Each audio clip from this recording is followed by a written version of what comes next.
Buen día, doctor Escalante. Buen día, doctor. Bueno, esta es la entrevista para el cargo de juez de Tribunal de Juicio, Sala 1, vocalía número 1 del Distrito Judicial Tartagal. Eh, Cuéntenos, doctor, qué está haciendo actualmente, qué funciones cumple. Actualmente me estoy desempeñando como secretario letrado en la Defensoría Oficial Penal de Orán, ya desde el año 2013. Paralelamente tengo otras actividades también, lo que está vinculado con la parte jurídica, por ejemplo, escribir artículos, doctrinas y demás. Y bueno, y a veces formo parte de algunas capacitaciones de una fundación de allá de Orán. En el tema específico de su función como secretario de la Defensoría, ¿qué tareas realiza? Nosotros hacemos principalmente lo que es la defensa de los imputados, tanto causas con detenidos y no detenidos. Hacemos principalmente, primordialmente, la actividad básica de las presentaciones, las causas con detenidos, presentaciones de libertad. En muchos de los casos hacemos presentaciones de recursos también. En la parte que tiene que ver con el secretario, estoy presente, esto por mandato legal, en las declaraciones de imputados. Nosotros como secretario estamos habilitados para estar presente. Nuestra única limitación es en las audiencias de debate. Ahí se presenta el señor defensor oficial. ¿Usted forma parte de esas audiencias de debate como asistente o directamente no va? No me presento, pero digamos nuestra actividad está sumamente vinculada a la preparación del debate ya desde el inicio. Nosotros recolectamos pruebas, elementos de pruebas ya desde la primera parte de la investigación penal preparatoria y bueno, después en la parte del juicio, de la etapa de juicio, intervenimos o mediamos en lo que son las presentaciones de juicios abreviados y otros recursos más que ofrece el Código Procesal. Usted es secretario de la Defensoría desde el año 2003, me dijo. 2013.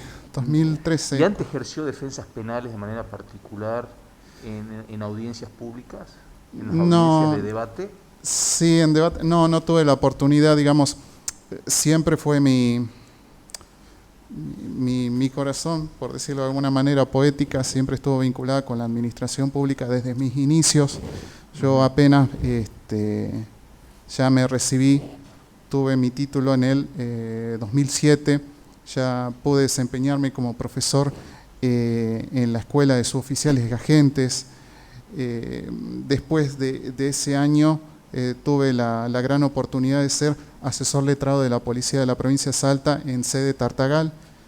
Estuve un año aproximadamente y después, bueno, ingresé mediante concurso público al cargo de prosecretario ya en Orán. Bien. O sea que no ejerció una defensa efectiva en una audiencia. De manera particular, no.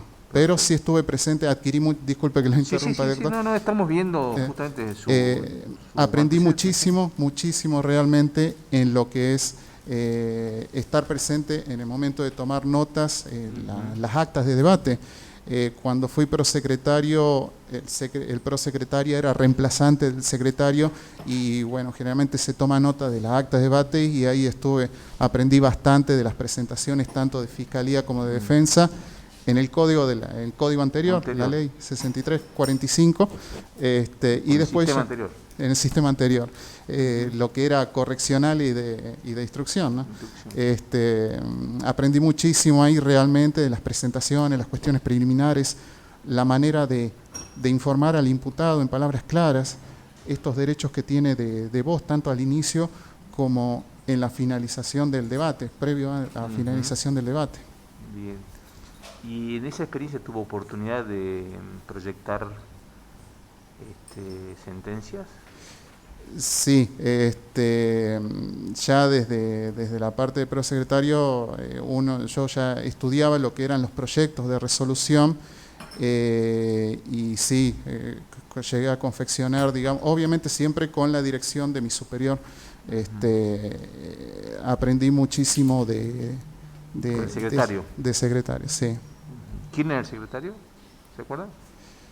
En aquel tiempo era la doctora Pagani, que ahora está de defensora en Tartagal. Aprendí muchísimo de la doctora. Bien. ¿Existen normas dentro del Poder Judicial de Salta que determinan las conductas éticas de los jueces?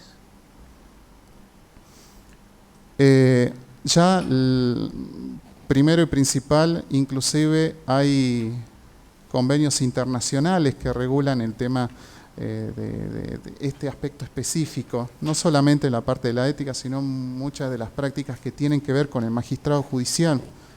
Después el tema de la Constitución Nacional y la Constitución Provincial también emanan. Esta cuestión de la garantía de la imparcialidad, por ejemplo, es una cuestión propia que las manejan las leyes superiores.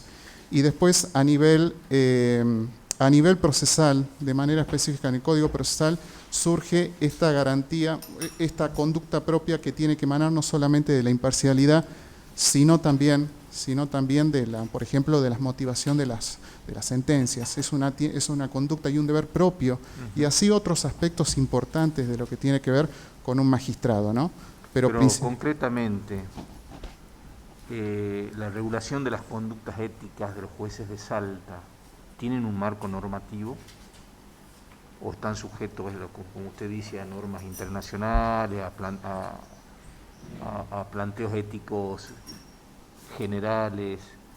Sí. Hay una manera, hay una regla de conducta determinada con un marco normativo que determina las pautas de conductas éticas. Sí. Sí, ¿cuál? Usted tiene que regirse con normas éticas, claro, generales, los tratados, la Constitución, pero específicamente en Salta el Poder Judicial tiene un marco normativo determinado por acordada que implicó incorporar las normas éticas del Código Iberoamericano de ética dentro de las normas de ética judicial a la que están sometidos los jueces, a la que estamos sometidos los jueces, lo que tenemos ese rol dentro del Poder Judicial, que son muy importante tener presente. En ese punto, ¿cómo se visualiza usted en su lugar de juez, en relación con los otros poderes? ¿Con los otros poderes? Es un tema muy amplio, pero principalmente me tengo que manejar, como dicen ya la misma jurisprudencia. Nuestros límites dentro del Poder Judicial van a ser las garantías constitucionales. Esta relación o este vínculo que existe con el resto de los poderes me parece que principalmente se da en lo que es concretamente en la división de poderes. Esta facultad que tiene el juez, poderosa facultad realmente de declarar la inconstitucionalidad. Ese me parece que es, desde el punto de vista técnico y dogmático, la relación, y obviamente que tiene que ser una actividad prudente. Es la única manera, digamos, de que pueda haber algún tipo de conexión con el resto de los poderes, digamos, vuelvo a repetir, punto de vista jurídico dogmático. Es una facultad que no se tiene que ejercer de manera deliberada, sino que tiene que haber un análisis muy específico, lo dice la misma Corte, ¿no? Analizar el caso concreto, si existe una violación de la garantía constitucional, y obviamente que obviamente uno no puede inmiscuirse. La regla general es que un poder no se puede inmiscuir en los otros poderes. Si bien hay algunas teorías viejitas que hablan de el control interno que existen, ya desde la teoría, hablamos de Locke, de Montesquieu, pero es viejísimas, en donde existen, en definitiva, este control interno, pero son teorías desgastadas realmente al día de hoy. ¿Usted participaría en actividades relacionadas a la definición de políticas públicas para resolver cuestiones relacionadas a la criminalidad de Tartagal de manera plena, lo haría de manera individual, cree que necesita una autorización o alguna forma de relacionarse. Sí, doctor, la verdad, y es clave esto lo que usted dice, porque en definitiva, bueno, primer mandato que tiene el magistrado judicial es que, o se decía, o nos enseñaban en la facultad, que habla a través de las sentencias. Pero realmente, sobre todo con temas tan candentes que existen en la actualidad, me parece que todos los actores que intervienen en el Poder Judicial tienen quizás un condimento o un conocimiento un poquito, no quiero desmerecer al resto de los poderes, pero quizás nosotros vemos ya la parte, ya cuando ya se cometió la parte represiva, pero en cuanto a experiencia es sumamente importante lo que puedan aportar los distintos actores del Poder Judicial, desde su enfoque. Por ejemplo, hay temas actuales que estamos viendo en los diarios hoy en Salta que el Poder Judicial no tiene que estar ajeno. La manera de cómo participaría, bueno, tengo mi corazón en los libros. También esta manera de intercambiar información con otras provincias también de lo que está sucediendo, de compartir artículos, de escribir artículos. Esta manera, ida y vuelta con otras provincias también es una manera de participar. Y concretamente, si convocan alguno de los temas, definitivamente sí. Hubo temas hace poco que se convirtieron en ley y llamaron a profesionales del derecho, digamos, a actores del Poder Judicial a nivel nacional, que dieron su postura, su opinión. Y en esto que usted habla de relacionarse con la sociedad, su relación con la prensa, en caso de ser requerido por la prensa, usted preside un tribunal en un caso que tiene conmoción pública y de interés de la sociedad por las características del juicio, y es requerido permanentemente por la prensa. ¿Cómo cree que actuaría frente a eso? Bueno, hay un artículo dentro de la ley procesal que se refiere a lo que es la relación o el vínculo con la prensa. Obviamente me parece que es el conector con la sociedad. Pero bueno, nuestro código también nos dice que tenemos que limitarnos solamente a lo que es los datos o las circunstancias que surgen del expediente. Más como magistrado judicial tiene que cuidar este tema de la garantía para no omitir opinión, por ejemplo.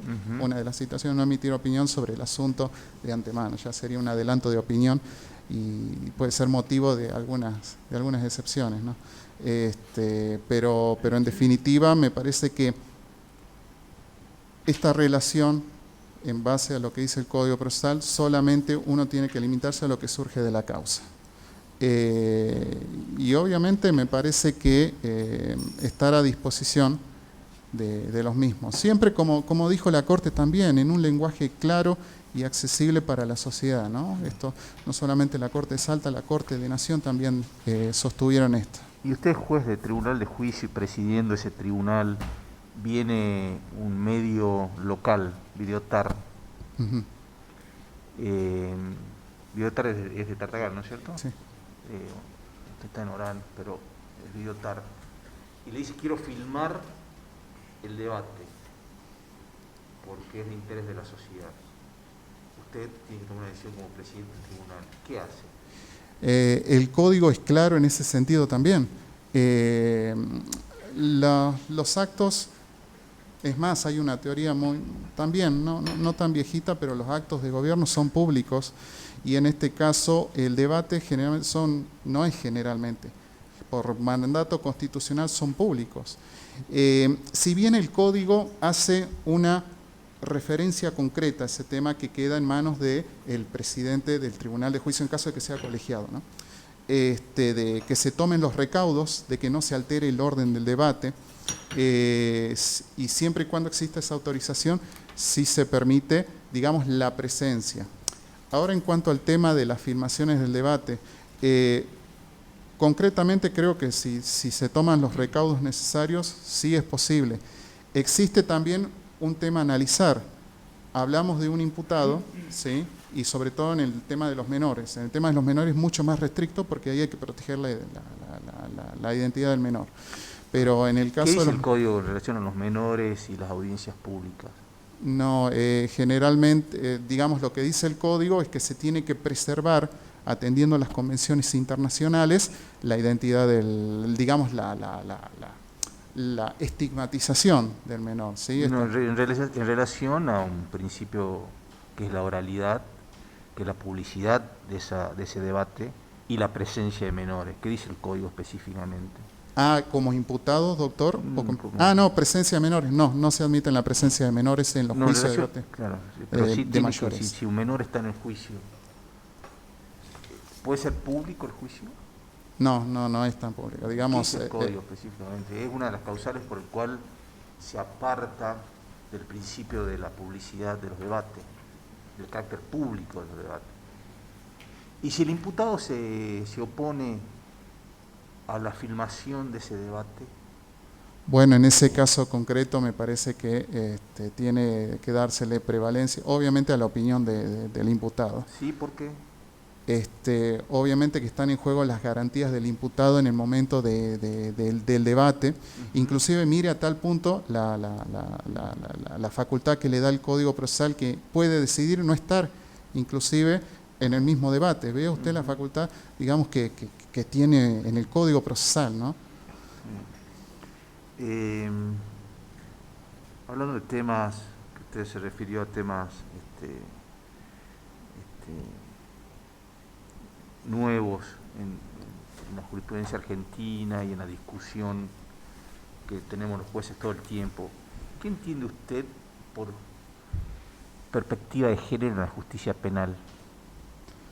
Bueno, es uno de los grandes temas que tuvimos desde hace ya algunos años. Inclusive tuve la oportunidad interesante de hacer el curso de la Ley Micaela. Realmente te abre un panorama sumamente diferente y ampliación de criterios. Me parece que el juez penal tiene una determinada gama de criterios, y con la introducción de la perspectiva de violencia de género te abre muchos panoramas más.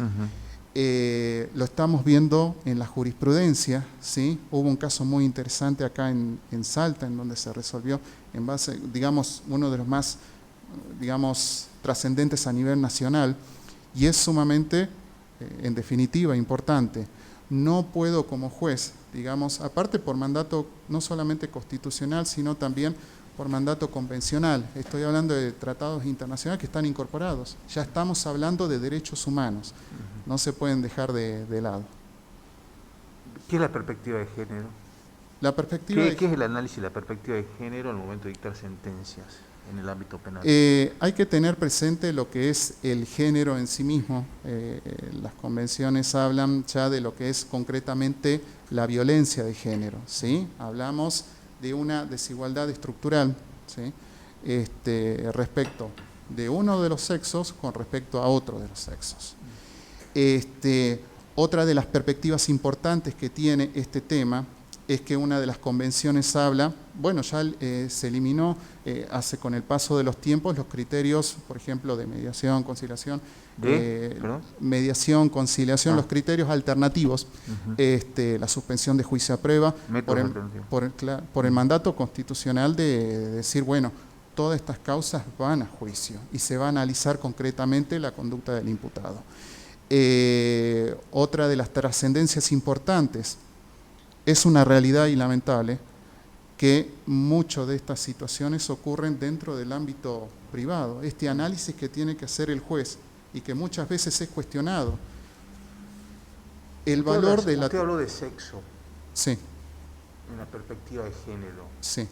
¿El único elemento en el análisis de la perspectiva? Es que sí, esta... ¿Es varón o mujer?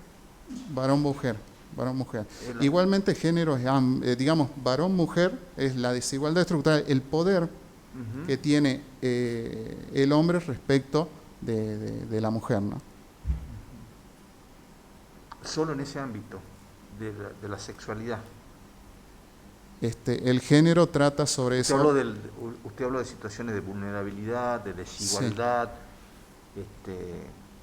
implica hacer igual a lo desigual, en realidad, esto es lo que claro, usted está la desigualdad planteando. estructural. Sí, Y se limitó al sexo, digamos, sí, al varón-mujer. sí. Este, con ese criterio que usted plantea, una persona, una víctima asesinada por un hombre que era una mujer trans, Bien. trabajadora sexual, Sí. ¿la calificación podría ser femicidio o no? Obviamente entra en juego también la ley, en ese caso concreto Ujú, entra lo que es la ley de identidad de género. ujú, La ley de identidad de género habla de la vivencia interna, más allá de las características físicas biológicas que tenga la ujú, persona. Pero es esta vivencia interna, espiritual, de que habla la doctrina, que dice la misma ley, ¿no? ujú, Y agregando lo que me dice el doctor también, que el artículo 80, por ejemplo, no hace distinción, no alude específicamente, hay algunos incisos que son genéricos, digamos, hablas del género. Si mal no recuerdo, el inciso 1, por ejemplo, no alude al género específico de la mujer. Creo que es, si mal no recuerdo, el inciso 11, que habla específicamente de varón-mujer. Y capaz el 12, si mal no recuerdo, que era el femicidio vinculado.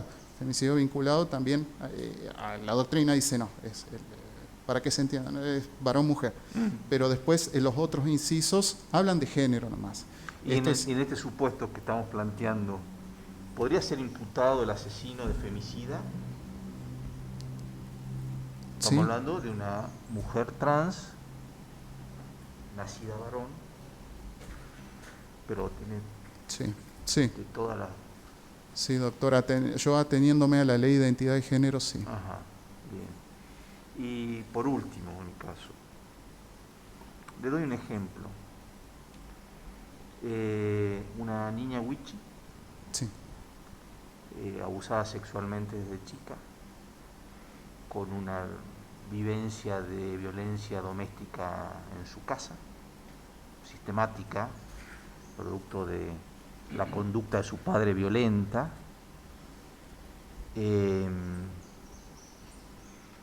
Se traslada a Tartagal porque se escapa de su comunidad por estas circunstancias que vive casi en la indigencia, muy poca formación, este, ninguna capacitación en la escuela, no logró ir a la escuela más de los primeros años, vive en una situación extrema, conoce una persona en Tartagal, se casa y sufre lo mismo que vivía cuando era chica, violencia doméstica, el hombre alcohólico le pega sistemáticamente, la fuerza a tener relaciones sexuales, y en una de esas circunstancias, alcoholizado, la agrede, ella logra escapar, en la persecución el hombre se cae en la cocina, ella aprovecha que está en el suelo, agarra un cuchillo y lo mata. La imputación fiscal es homicidio agravado por el vínculo. La defensa dice que es víctima de violencia de género, que actuó en legítima defensa. Como juez del tribunal de juicio ante un caso hipotético de esta naturaleza, ¿usted cómo lo analizaría? hay muchos aspectos interesantes para ver en este caso que es, lamentablemente, tengo que decirle que ocurrió en Orán. Y en ese caso concreto, y creo que un poco tiene que ver también con lo que sucedió acá en Salta, creo que era el fallo Sarabia del Tribunal de Juicio. Defíname los elementos que usted Sí. valoraría en un análisis del juicio para determinar eventualmente una sentencia. Yo le diría algunos elementos muy simples, como las circunstancias de los hechos, y 2 calificaciones, un hombre en el suelo, acuchillado. Bien. El fiscal dice que ahí hay homicidio agravado por el vínculo, y tiene una defensa que tiene una posición distinta. ¿Qué elementos de estos que yo le he dado usted tendría principalmente en cuenta para tomar una decisión? En primer lugar, tendríamos que analizar lo que es el hecho en sí mismo, la mecánica, digamos, la causal, digamos, en este caso del deceso de esta persona. Obviamente analizar seriamente el tema de las pericias. Después analizar lo que es la parte interna del sujeto. ¿La parte? Interna, la parte del aspecto subjetivo del delito, ¿sí? Es sumamente diferente hablar de un homicidio doloso de un homicidio culposo. También hay que analizar, y esto lo dice la teoría estratificada del delito, analizar estas diversas circunstancias, no solamente de la tipicidad, de la antijuricidad, sino de la culpabilidad. En concreto me estoy refiriendo al tema del homicidio de estado de emoción violenta. Para mí es sumamente necesario ver, quizás el hecho está probado, murió la persona a manos del sujeto activo, pero en este caso concreto es sumamente primordial analizar, ¿sí?, la parte subjetiva, el aspecto, digamos, bueno, hablamos de dolo, hablamos de culpa, hablamos de alguna causal de inculpabilidad, hay que analizar esos temas. Yo por lo menos lo abarcaría de ese lado, ¿no? Pero, claro, pero justamente es lo que le estoy preguntando, ¿qué análisis haría de esa situación? Sí, bueno, analizar... ¿Qué aspectos subjetivos? ¿Qué son aspectos subjetivos en un homicidio? Bueno. ¿Qué elementos tendría en cuenta de lo que yo le dije? Porque la cuestión parece muy simple, sí, y es lo que yo en realidad le preguntaba, me parece muy simple. Alguien que está indefenso en el piso es acuchillado por una persona. Digamos, esa es la figura que el fiscal utiliza para decir que hay homicidio agravado por el vínculo. No es que haya habido otras circunstancias, es el hombre en el piso y aprovecha las circunstancias en lo que estamos hablando de violencia de género para tener una mirada sobre estas situaciones que están produciéndose. En otro tiempo, nadie dudaría que sea homicidio calificado. sí.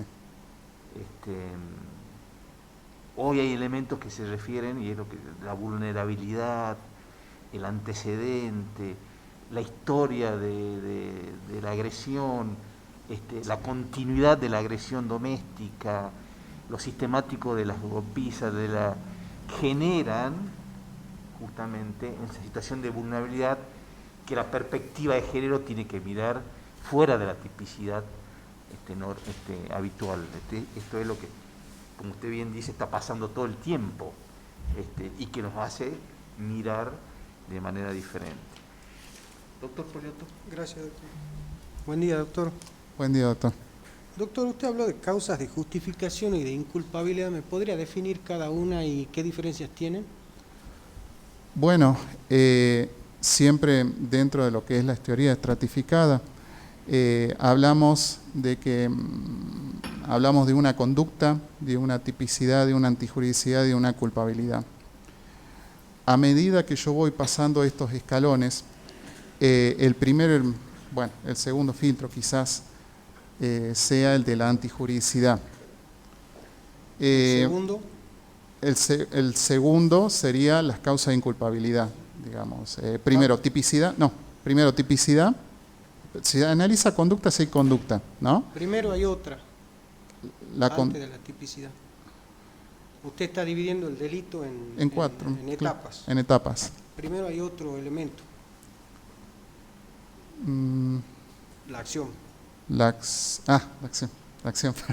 De ahí viene la tipicidad La tipicidad, la antijuricidad y la culpabilidad. Muy bien.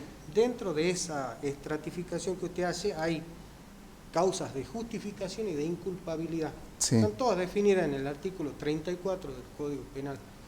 Dígame la diferencia entre una y otra. Perfecto. Y la definición de una y de otra. Bueno, las causas de justificación, déjeme decirle como dato adicional que habla la doctrina de que de que sea típica la acción, ¿sí? Hay un indicio de antijuridicidad. Algunos hablan eso. Ahora bien, en el tema de la antijuridicidad, antes de yo, como juez, definir o comprender o concluir que existe antijuridicidad, tengo que analizar lo que son las causas de justificación. Las causas de justificación apuntan a lo que es la contrariedad con el orden jurídico en su totalidad. Cuando hablamos, y esta es la diferencia, digamos, esta es la diferencia, y le voy adelantando, ¿cuál es? Primordialmente las causas de justificación con inculpabilidad. La de justificación apuntamos ya a la ilicitud, digamos, de lo que es con todo el orden jurídico. Por ende, habla la doctrina que las acciones civiles no van a prosperar, ¿sí? Porque estamos apuntando a lo que es la ilicitud. Ahora las de inculpabilidad, permanece la ilicitud vigente, pero ya apuntamos, la culpabilidad es el aspecto subjetivo, el espíritu de la acción típica. Esa es, a grandes rasgos, la diferencia específica.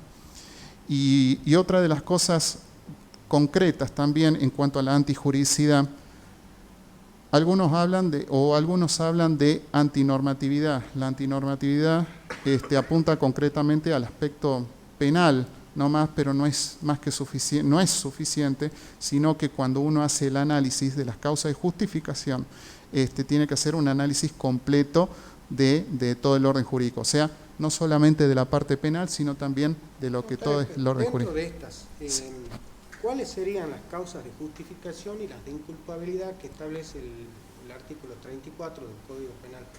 El artículo 34 habla de contiene tanto causas de justificación como de inculpabilidad. Dígame cuáles son. Bueno, comenzando con las causas de justificación, las más conocidas son la legítima defensa, el estado de necesidad, cumplimiento de un deber, ejercicio legítimo de un derecho y cumplimiento de una obligación, si la memoria no me falla. Creo que me olvido del estado de necesidad. Y después, en cuanto a las causas de inculpabilidad, habla concretamente, siempre parte de la base, sobre todo el 34, la primera parte, se realiza en base a una fórmula, digamos, en base a lo que es la salud mental, la madurez mental y la conciencia que se tiene que entender, la comprensión del acto y la libertad de elegir la manera de conducirse en base a esa comprensión. Para que exista causa de culpabilidad, dos requisitos importantes que, digamos, para que existan causa de culpabilidad, el error tiene que ser esencial, ¿sí? Y tiene que ser invencible, o sea, no tiene que ser imputable al sujeto. ¿El error para usted es una causa de inculpabilidad? Perdón, doctor. Usted me está hablando del error. Sí. ¿Usted lo asocia a una causa de inculpabilidad?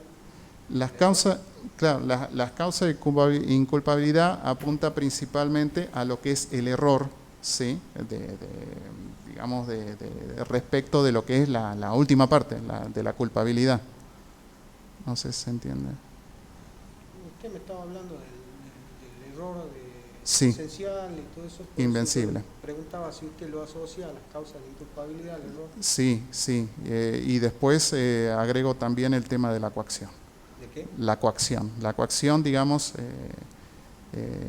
influye directamente en lo que es la parte de la inculpabilidad. Sí, en la etapa de inculpabilidad. Doctor, el Código Penal tiene un título que habla sobre el concurso de delitos. Sí. Y el artículo 58 establece dos reglas de unificación. ¿Cuáles son? Concretamente, cuando ya la persona ya tiene una condena con sentencia firme, ¿sí? Y se le está juzgando por otros delitos nuevos, ¿sí? La unificación tiene que realizarla el último juez. No surge específicamente de la letra de la ley, surge de la jurisprudencia de la doctrina. Y en cuanto al otro caso es cuando existen ya dos sentencias firmes, ¿sí? Y en ese caso el competente tendría que ser el juez que fijó la pena mayor. Pero, ¿qué diferencia hay entre una y otra de las reglas? Una es unificación de pena y otra unificación de sentencia. ¿Qué diferencia le encuentra usted a cada una de esas? Usted me dice que en uno de los supuestos la persona está condenada y se lo juzga por un nuevo delito. Sí. Y en el otro supuesto o la otra regla, ¿cuál era? No Claro, el otro supuesto existen ya dos sentencias firmes, ¿sí? Cada uno fijado con su pena, y lo que corresponde ya a la unificación. Hay unificaciones, hay diferentes criterios, ¿no? Eso se hace cuando se incumplió las reglas Del concurso. En definitiva, esa persona debió haber sido juzgada en un solo juicio oral por ambos delitos. Así es, Entonces, doctor. al incumplir esas reglas, se hace esta unificación porque existen dos. ¿Qué tiene que ver eso con un principio de la pena? Sí, la proscripción de la coexistencia de penas, o si no, dicho de otra manera, el principio de única pena única. Doctor, el artículo 53 del Código Procesal Penal habla de las excusaciones y las recusaciones del juez. Es muy común en el tribunal de juicio, Sí. pero establece excepciones, ¿sí? Excepciones a la intervención del juez, por más que se dé una causal, que pueden las partes pedirle al juez que continúe interviniendo pese a darse alguna de estas situaciones, excepto 4 de los motivos. ¿Cuáles son esos 4 de los motivos? O sea, el juez podría intervenir de todas maneras si la parte le pide que intervenga, excepto en 4 situaciones.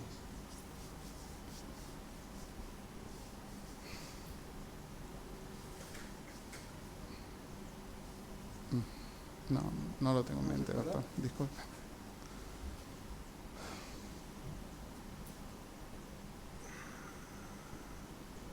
Una última pregunta, doctor. Sí, doctor. También usted habló del homicidio calificado. Sí. Uno de los incisos del artículo 80 habla del homicidio criminis causa y el código prevé también otra figura similar, pero tiene sus diferencias fundamentales.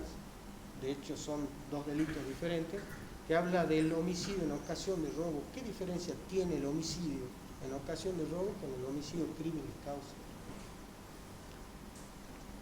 Uno de los tipos penales apunta al homicidio, pero para ocultar, ¿sí? Ocultar o lograr el éxito, ¿sí? de lo que es el robo, ¿sí? Y el otro tipo penal apunta que es una consecuencia de un delito calificado por el resultado, digamos, es un resultado que se dio durante el robo. Obviamente que no tiene la intención con respecto al otro tipo, ¿no? El otro tipo tiene una intención específica, el homicidio, en tanto que el otro no. ¿Solo se refiere para ocultar el robo? Ocultar el robo, los rastros, digamos para lograr el éxito del tipo penal de robo.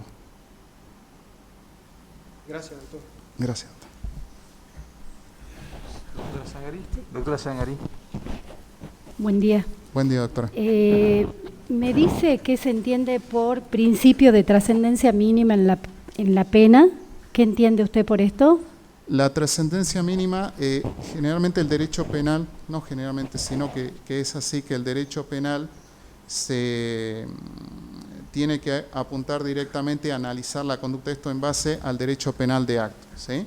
Apunta directamente a lo que es sancionar a la persona que cometió un delito.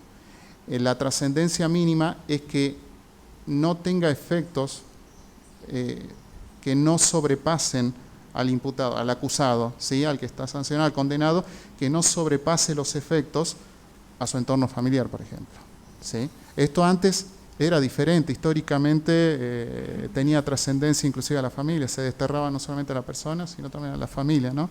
Estas épocas viejísimas, hablamos de Roma.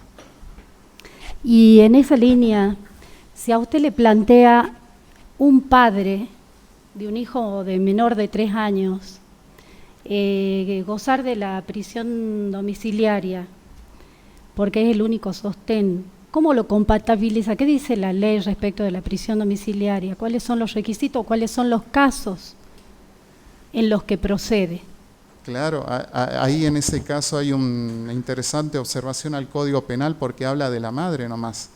En este caso, y creo que hubo fallos ya en donde le concedieron la prisión domiciliaria, pero fundamentalmente en lo que es el interés superior del niño, ¿sí? Y habla también del interés de la protección del interés familiar, dando prioridad a estas garantías que están contempladas en convenciones internacionales, es que se procede. En mi caso particular yo le concedería... Le concedería la prisión domiciliaria a un padre. A un padre, definitivamente. Última pregunta, doctor Díaz Lenes. Hola doctor, ¿cómo le va? Buen día, doctor. Antes que nada, le quiero decir que vi con agrado que responda poéticamente, la verdad que fue sorprendente. Muchas gracias. Doctor, volviendo al concurso, ¿cómo se computa el plazo de prescripción para las penas conjuntas? Las penas conjuntas se toma como, digamos, en los concursos reales se tiene en cuenta lo que es la sumatoria de la escala de la pena máxima, ¿sí? Pero hay una limitación que establece el mismo artículo, ¿sí? En ese caso es la sumatoria, en el concurso real es la sumatoria de las penas mayores y en caso de concurso individual es la pena mayor. El Código Penal nos habla de reclusión, prisión, multa e inhabilitación. Habla inclusive de la gravedad de las penas. A nivel nacional hay un fallo Telis, acá por la Corte Suprema de Justicia de Salta, un fallo del 2014, fallo Mariano. ¿Habla de qué, doctor? ¿Recuerda? Mariano, sí. Desconozco. No, desconozco, mil disculpas. No, está bien. Por ahí habla en forma, o sea, no es lo que dice el Código Penal, sino que se toma en cuenta sobre la pena de mayor término para la prescripción de las causas conjuntas. Mire, lo que sí tengo en cuenta, no sé si tiene que ver con este planteo, es que en el momento de individualizar la pena, ¿sí? Siempre se tiene en cuenta, se toma como base el artículo 40 y 41, más allá que hablemos de las escalas mínimo, el mínimo y el mayor, ¿no? Pero siempre se tiene en cuenta o se toma como caballito de batalla el artículo 40 y 41 para definir la pena en concreto de esta persona y siempre, bueno, lo dijo el Tribunal de Impugnación también, siempre partir desde el mínimo para adelante, ¿sí? Hubo otras épocas que era el término medio, en algunos casos el término mayor, pero esto dejó de practicarse y se parte del mínimo. Es lo que tengo. Está bien, doctor, muchas gracias. Muchas gracias. Doctor Godoy. Doctor, en el momento de la sentencia, estamos hablando obviamente del sistema acusatorio, si el fiscal y la querella no piden pena, no acusan, ¿el juez puede emitir una sentencia condenatoria? Si la fiscalía ni la querella no mantienen la acusación, no, directamente se dicta la absolución. ¿Sí? No puede apartarse de la investigación y de la acusación el juez. No, en base a los lineamientos del sistema acusatorio. Ahora es un tema diferente si la fiscal, por ejemplo, dice no y la querella dice sí. En ese caso hubo una reforma hace poquito que le da importantes facultades a lo que es la víctima, ¿no? A través de la querella. Pero si no, si ninguno de los dos no hay acción penal vigente, no puede apartarse de ella. Es el único caso. Hubo la misma Corte también ya lo venía diciendo, ¿no? Se hablaba en aquel tiempo de lo que era, si nos apartamos de la pena de la Fiscalía, con motivo de ese tema, y bueno, hubo un voto que decía, no, la única manera de limitar, lo digo parafraseando, de limitar al magistrado judicial era que no existiera acusación por parte ni de Fiscalía ni de querella. Es la única manera. Pero bueno, después salió el fallo Amodio que modificó eso, ¿no? Pero concretamente a su pregunta, es la absolución, doctor. Gracias, doctor. Muy bien, doctor. Muchas gracias. Muchísimas gracias. Buen día. Hasta luego. Gracias.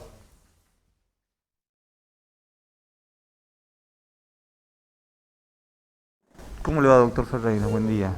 Bien. ¿Cómo está usted? ¿Bien? Llegando del norte, viaje. Ah, vino hoy día.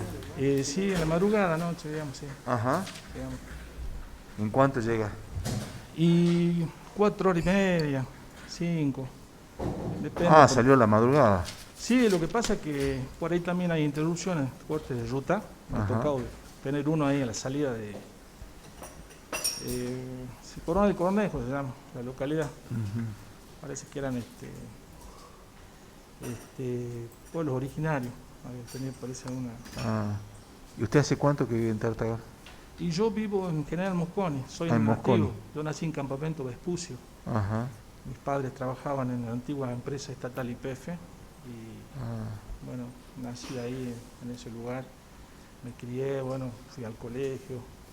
Después, lógicamente, emigré cuando tuve que estudiar en la facultad, ¿no? ¿Dónde estudió? En la Universidad Nacional de Tucumán. En Tucumán. De Derecho, sí. De ahí, bueno, después volví. Sí, Tartagal va más a Tucumán que venir a Salta, ¿no? ¿Alguna sí, causa o así no? Últimamente está cambiando un poco, se están viniendo más ¿Para Salta? para Salta, sí, eso No, he la notado, mayoría seguro. tiene Pero estudios bueno, en Tucumán, sí. los de nuestro norte. Cuéntenos, doctor, qué está haciendo actualmente, cuál es su función. Bueno, yo soy secretario del juzgado de garantía número 2, que está a cargo del doctor Mariscal, Héctor Fernando, es el juez titular del mismo. Como le decía, soy secretario desde el año 2008. Ingresé al Poder Judicial y en ese mismo juzgado, cuando estaba el antiguo sistema, ¿no?, de instrucción formal, después en el 2013 ya se hizo la conversión y quedé ahí, sí, en el mismo lugar. A la vez también yo tengo una doble función, soy delegado de Derechos Humanos en el Distrito Judicial Tartagal, ¿no?, que depende de la Secretaría de Derechos Humanos de la Corte de Justicia. Así que también ahí me reparto. Profundíceme un poquito sobre su rol. Como usted fue secretario del Juzgado de Instrucción Formal. No estaba Mariscal Astigueta en esa época, ¿no es cierto? No, estaba el doctor... ¿Quién era el tuvo juez? muy poco tiempo el doctor Martoque. Ricardo Martoque. Ricardo Martoque, sí. Y después ya quedó... Actual juez de Tribunal de Juicio. Fue juez de Tribunal de Juicio, vino el doctor... De esta sala, justamente. Bueno, De esta sala, sí, mire, qué casualidad. De esta podrían sala. ser compañeros, digamos. Ojalá. ¿Y qué tarea tiene usted diariamente, aparte de la que sabemos que es la del secretario? ¿Cuál es su Mire, dinámica de trabajo?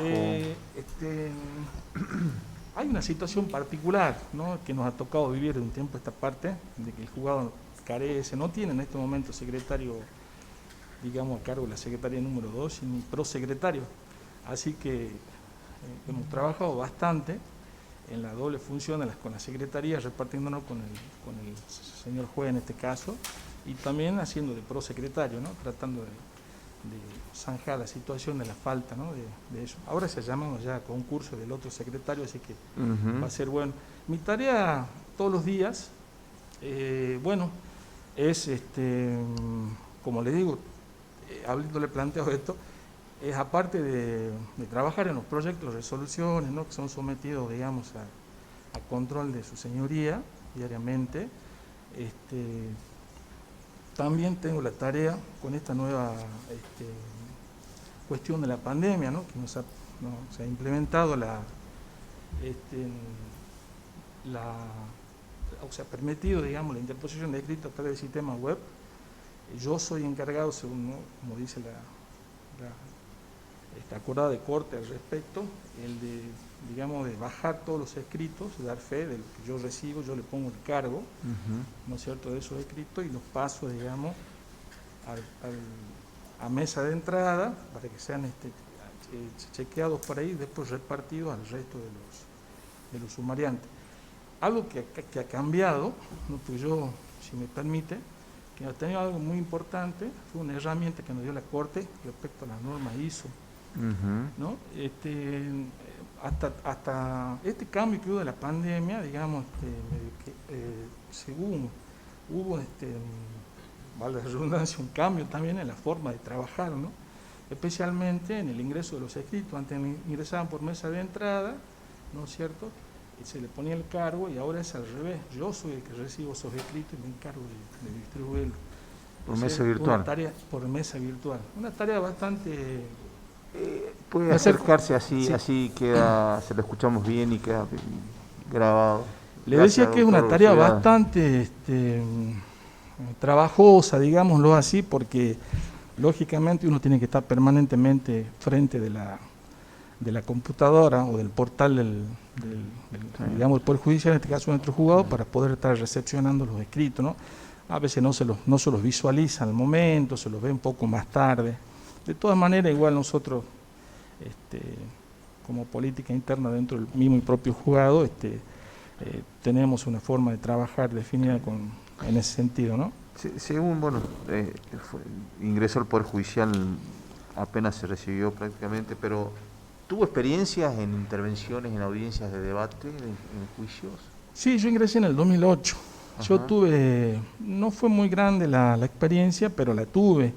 Tuve en aquel tiempo cuando estaba la Cámara del Crimen de la ciudad de Orán. Ajá. He participado en algunos juicios, en otros. ¿En qué carácter? Como abogado defensor en su momento, y después como querellante. También me había presentado en un caso muy sonado ahí en General Mosconi por un homicidio, donde se había, quitado la vida a una chica muy joven, muy sonado en la zona. Tuve esa oportunidad de estar, digamos, del lado de la víctima, o sea, asistiendo los derechos a la familia ¿no? Que eran familiares de la víctima. Y después otras intervenciones han sido, con distintos ejercicios de defensa, mayormente con el derecho penal, digamos, de personas detenidas, ¿no? Sí, siempre se ha dado esa posibilidad, y también... ¿Siempre fue su ámbito, el penal?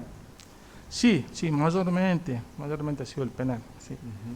Uno que otra he realizado, por ejemplo, sucesiones que se han dado también muchas allá en la zona respecto a todos los ex empleos de YPF que después al inicio de su profesión. Sí, al inicio de la profesión. Sí. Dígame, la conducta ética de los jueces, ¿tienen en el Poder Judicial de Salta alguna normativa sobre la que regirse? ¿Cómo, perdón? Las conductas éticas de los jueces, ¿no? Usted va a ser un juez posiblemente. Sí. ¿Sus conductas tienen algún marco normativo? Sí, no recuerdo, hubo hace un tiempo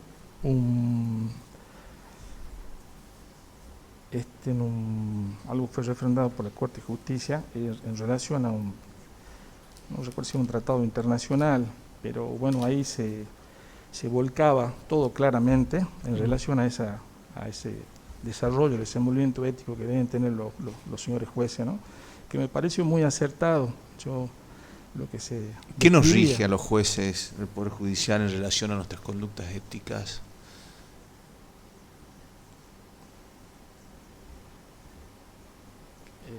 ¿Qué normativa?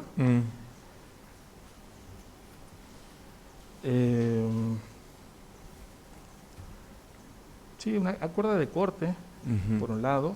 Y una acordada, sí, correcto. Sí. ¿Y qué determina qué? Determina la función del juez en la... No, pero es una acordada de un artículo, creo.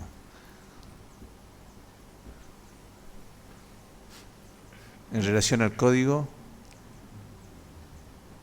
¿qué código nos rige? El Código Procesal Penal. No, en cuestiones de ética. Ah, el código de...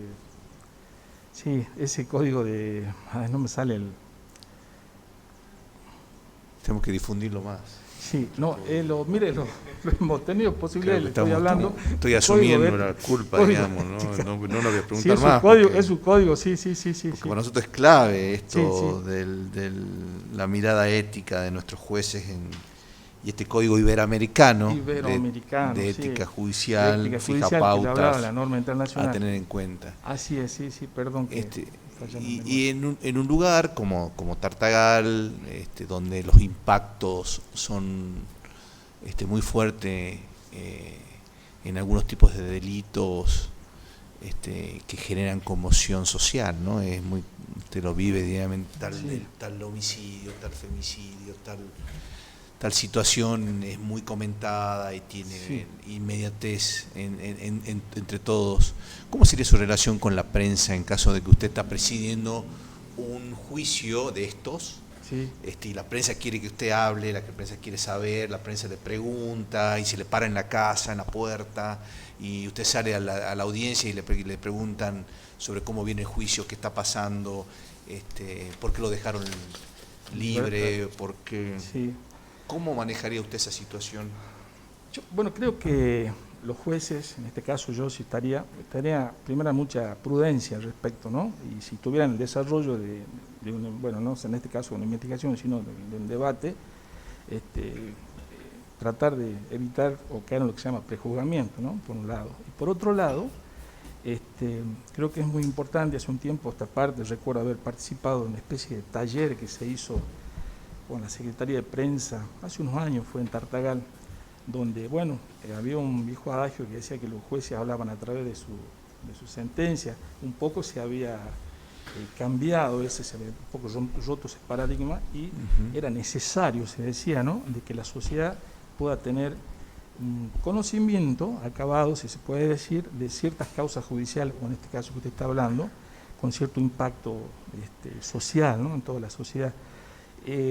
Yo creo, volviendo sobre lo que le había dicho en cuanto a la prudencia que pueda tener como juez, es tratar de canalizar esa comunicación, ¿no es cierto?, a través de la prensa, a través de esa secretaría. Yo creo que sería lo más adecuado, si se puede decir, ¿no? Que yo creo que es uno de los espacios que se maneja de muy buena manera, comunicando. Usted, designado juez por el procedimiento constitucional, ¿usted cree que le cambiaría la vida en Tartagal en relación a sus contactos, actividad diaria, relaciones personales, sociales? Sí, en principio sí, porque uno debe cuidar, hablando casualmente de la ética, uno debe tener templanza, ¿no?, prudencia a la hora en la vida privada o particular, si se puede decir, para no dejar, digamos, ninguna sospecha o despertar nada al respecto. ¿Usted dejaría de ir al club que va? ¿Cómo? ¿Dejaría de ir al club que va? No, por supuesto que no, nada de eso. O sea, seguiría teniendo una actividad que vengo desarrollando y que creo que éticamente vengo manteniendo, ¿no? Vengo manteniendo como funcionario que soy secretario. Lo tiene actualmente. Que tengo actualmente. No, o sea, si bien las responsabilidades son mayores, creo que, como les decía, con toda prudencia, trataría de tener esa cautela, si se puede decir, ¿no? ¿Interactúa en redes sociales?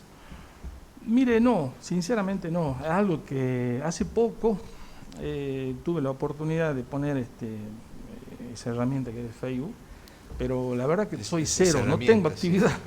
No tengo actividad, la verdad le digo, no tengo actividad, me cuesta, a veces soy medio vetusto en ese sentido. No debería serlo si estamos en la época de la digitalización del expediente. Desde ya que nos hemos obligado, soy obligado, casualmente la pandemia, ¿no? Claro, me ha obligado a mí casualmente a poder tener ese acceso y contar con esa herramienta, ¿no? Sí, pero como le digo, muy poca la actividad que desarrollo, muy poca. ¿Y qué piensan los jueces que aparecen en las redes sociales? No con actividades oficiales, obviamente, ¿no? Yo creo que, tienen la libertad. Los jueces tienen la libertad necesaria, suficiente para poder realizar una vida normal, digamos, ¿no es cierto? Y acomodarse o adecuarse a los tiempos que se viven. Usted bien me decía, yo hace poco en relación a la pandemia he pensado que era necesario por la comunicación que se podía tener, ¿no?, al respecto. ya que bueno, estábamos en el confinamiento ese que no nos permitía tener una relación personalizada, digamos, en cuanto a las relaciones privadas, particulares. Lógicamente ni hablar de la cuestión de la función que uno desarrolla, ¿no? En mi caso como secretario. Hábleme de perspectiva de género en la justicia penal. Eso es un tema muy importante, yo diría que importantísimo. Creo que nosotros, todos, en general los operadores de la justicia, y en especial los jueces, deben tener una cabal conciencia de lo que significa lo que culturalmente nos ha venido flagelando, si se puede decir, más en ese último tiempo, respecto a la violencia de género, ¿no? Primero que nada. Y un juez particularmente que pueda tener esa visión, esa perspectiva de género, es muy importante porque a la hora de decidir, no obstante y más allá de la sentencia o el fallo que pueda tener, cuando se dé un caso en el cual exista un atisbo, algo relacionado con la violencia de género, o más bien de un hecho que esté circunscripto a esa violencia, el juez debe, en su fallo, debe expresar, digamos, precisando esa cuestión, ¿no? ¿Qué es la perspectiva de género al momento de resolver? ¿Qué es? ¿Qué significa la perspectiva? Bueno, tener perspectiva de género para tomar decisiones judiciales. Bueno, ¿Qué significa esto? Es tener conciencia de lo que significa realmente la violencia de género, por un lado, y por otro lado, conocer todas las normativas, tanto nacionales e internacionales, con las que se cuenta, ¿no es cierto?, a la hora de poder resolver, sancionar, erradicar y hasta prevenir, ¿no?, todo lo relacionado con la violencia de género. Sí, es un elemento, pero la perspectiva de género tiende a qué, en relación a qué sectores, cuál es la mirada real. Sí, atacar la violencia sin duda es algo, pero al sector, digamos, de la mujer, pero especialmente de los sectores más vulnerables. Bueno, a ver, o sea, donde es una perspectiva en relación a poner a los sectores vulnerables como en qué situación. En una situación de visibilizarlos, digamos, porque muchas veces, en muchos casos, se encuentran invisibilizados, ¿no? Tanto quien es víctima, que sufre directamente a veces la violencia de género, como esa franja etaria, digamos, que hablamos, que tienen alguna marginalidad al respecto, muchas veces. Yo le voy a dar un ejemplo. Sí. A ver cómo razona con relación a la perspectiva de género. Una niña wichi, sí, vivía en su comunidad, sometida a la violencia de su padre, alcohólico, sufría violencia doméstica, claramente, fue víctima de abusos sexuales también por miembros de la comunidad, nula educación, marginalidad social, necesidades múltiples. Así transcurre su niñez y adolescencia, se traslada a Tartagal, conoce una persona y se casa. Esa persona, también violenta, alcohólica, la somete permanentemente a maltratos y abusa sexualmente, no hay sexo consentido, entonces vuelve a sufrir esa situación extrema en su vida. En circunstancias de un acto de violencia por parte del esposo, de los normales, llega alcohólico, le empieza a gritar, le trata de pegar, ella se escapa. En circunstancias de esa situación dentro del domicilio, la persigue hasta la cocina, él se cae, se tropieza y se cae, y estando en el piso ella aprovecha, saca un cuchillo y lo mata. La detienen, el fiscal imputa por homicidio agravado por el vínculo. La defensa habla de esta situación, dice que había violencia doméstica y dice que fue en legítima defensa. Usted, como miembro del Tribunal de Juicio, qué elementos, no le digo que me diga cómo fallaría, pero qué elementos tendría en cuenta al momento de resolver en esta mirada que estamos tratando de tener o no. Quizás el tipo penal para usted sea claro, quizás no hay otro elemento que la circunstancia de hecho. Ahí, primeramente, usted me habló de que la supuesta víctima pertenecería a un pueblo originario.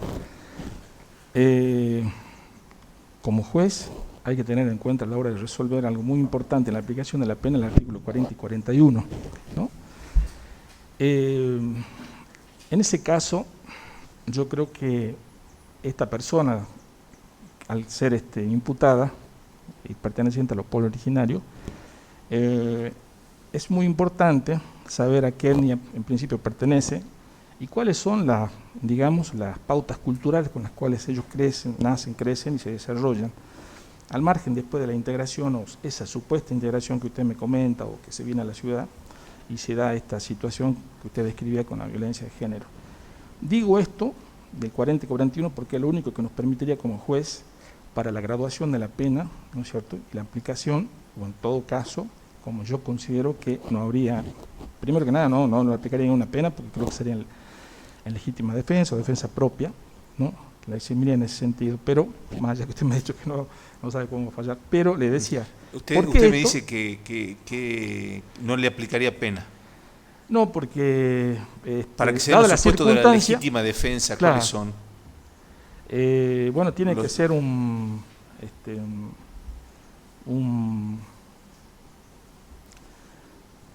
hecho grave, ¿no es cierto?, que que aflija a la supuesta víctima y que esté en juego, digamos, porque hay que hablar de bien, ¿no?, el bien, digamos, en este caso la vida de ella y de la otra persona.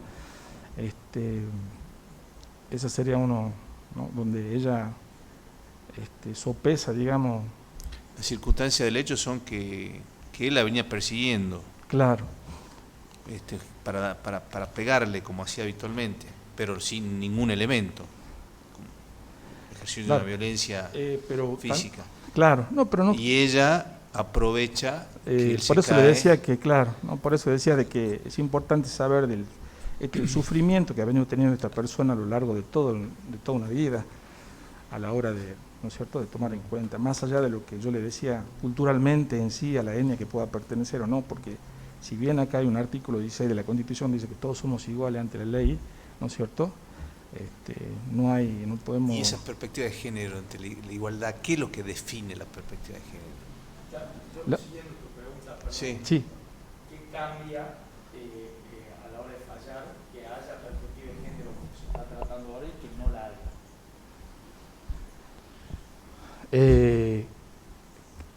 ¿Qué cambia si hay perspectiva de género en el fallo que se haga? Exactamente. Bueno, es el contenido el mismo que va a tener digamos, la impronta, si se puede decir, ¿no es cierto?, de todo este flagelo, digamos, cultural que viene afectando a la mujer en todos los ámbitos. O sea, es bueno que se deje plasmado en eso esa cuestión, digamos, esa cuestión. Doctor Poliotto. Gracias, doctor. Buen día, doctor. Buen día, doctor Poliotto.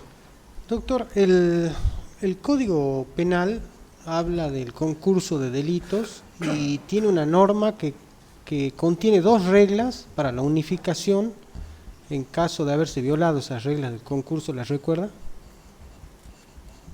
Unificación de penas, unificación de sentencia. Si no mal recuerdo... Artículo 58. 58, ¿no? Sí. La unificación de pena, el caso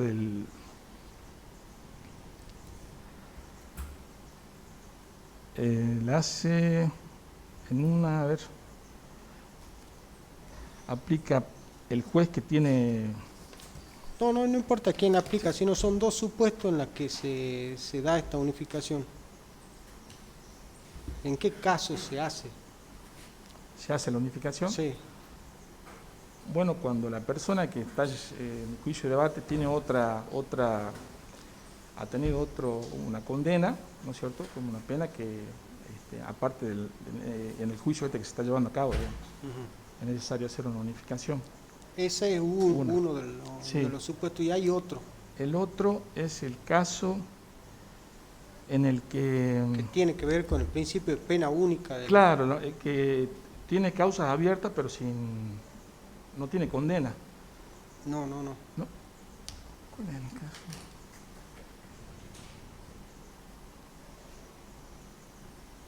El otro es cuando tiene 2 sentencias condenatorias dictadas por distintos tribunales. 2 sentencias condenatorias. Se la unifica para que cumpla una sola pena. Para que cumpla una sola pena. Y ahí es que el juez, la mayor pena, es el encargado de hacer esa unificación. Sí. Doctor, el Código Penal, en el artículo 34, habla de supuestos de inculpabilidad y de causas de justificación, entre ellos. Sí. ¿Usted qué diferencia me podría marcar de las causas de justificación con los supuestos de inculpabilidad? Están todos contenidos en el 34. En el 34. Primero que nada, las causas de justificación son creadas por el legislador, o sea, por leyes, ¿no? O sea, podemos buscar fuera de eso, ¿no?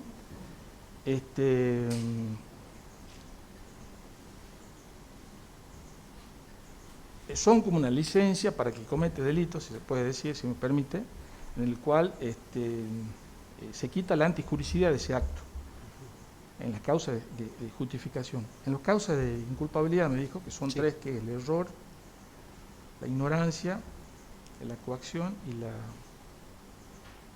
creo la otra es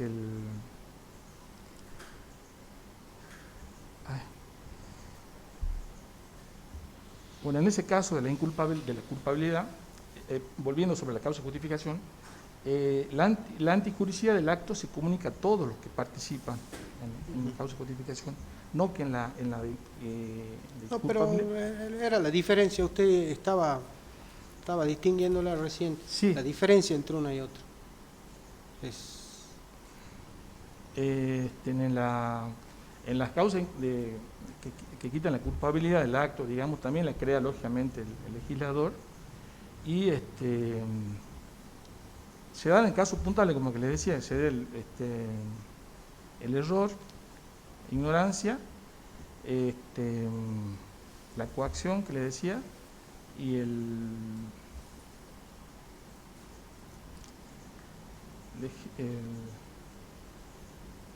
no me acuerdo el tercero, no puedo, el legítimo, no el que tiene Está bien, pero tienen efectos diferentes para usted. Sí, tienen efectos diferentes, desde ya, tienen efectos diferentes.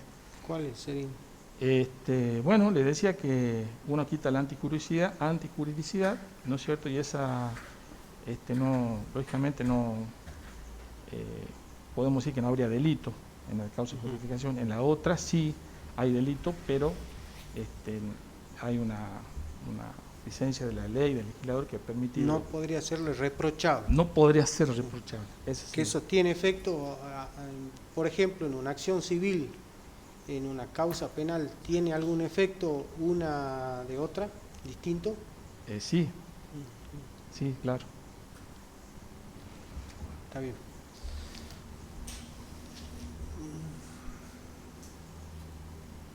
Doctor, el Código Procesal Penal de la provincia establece un régimen de nulidades, que habla de nulidades relativas y nulidades absolutas.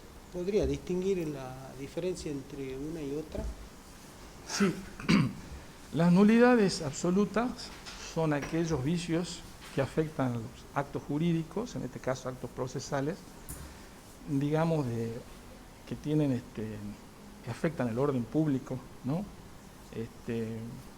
Podemos agregar, en el caso que también está en juego, una garantía de carácter constitucional, como es la que describe, ¿no?, nuestro código, creo que a partir del artículo 222, los 3 primeros incisos, que es en relación al defensor, la constitución del fiscal, tribunal o juez, y también en relación al ejercicio de la defensa y también en relación a las actuaciones donde el fiscal y las partes, digamos, pueden estar ausentes o no estar en un acto, digamos, eso es nulo, de nulidad absoluta. La nulidad absoluta tiene la característica de que el vicio que afecta, digamos, ese acto, ¿no es cierto?, afecta, como le decía, el orden público y una normativa de carácter constitucional. ¿Ese tipo de nulidades pueden ser subsanadas? No. Esas no, las que sí pueden ser subsanadas son las relativas, las que tienen carácter relativo, digamos, que afectan a las partes privadamente. Eso pueden ser. Y bueno, si las partes en determinado momento no hacen el pedido de la misma, que se sientan afectados, bueno, después ese acto queda ratificado, digamos, en el transcurso del proceso. Gracias, doctor. Bien. Doctor Godoy.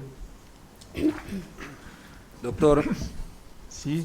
Si en el juicio la fiscalía o la querella particular no emite acusación ni pide pena, ¿el juez de juicio puede condenar al acusado? Perdón, doctor. Si en el juicio sí, la fiscalía o la querella particular no acusan, no piden pena condenatoria, ¿puede, independientemente de ese comportamiento de la fiscalía o el querellante, el juez de juicio emitir una sentencia condenatoria? Sí, lo puede hacer. Sí. Tomando como base... el delito, ¿no es cierto? El hecho en sí que está tratándose en el debate, y si es un delito de qué carácter y peso tiene, ¿no? Puede ser un delito aberrante, por ejemplo, ¿no es cierto? Sí, lo puede hacer. ¿Y la acción quién la tiene? ¿Perdón? El titular de la acción es el fiscal. Y el fiscal no acusa el supuesto del doctor Godoy. El fiscal dice que no hay acusación. Hace una valoración que puede hacerla en el debate y retira la acusación. ¿Puede condenar el tribunal de juicio en ese supuesto? Cuando el fiscal retira la... Sí, es la pregunta que me decía. Sí, el fiscal y el querellante también sí, que tienen que tienen las facultades hoy. O sea, independientemente de la conducta acusatoria del fiscal, la pregunta es si el tribunal de juicio puede condenar. Así es.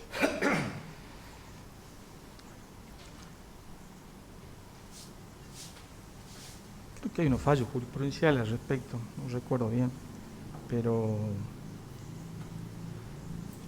Hubo un caso de escalada al principio, que fue medio escandaloso, un abogado asesinado sí. hace 30 años.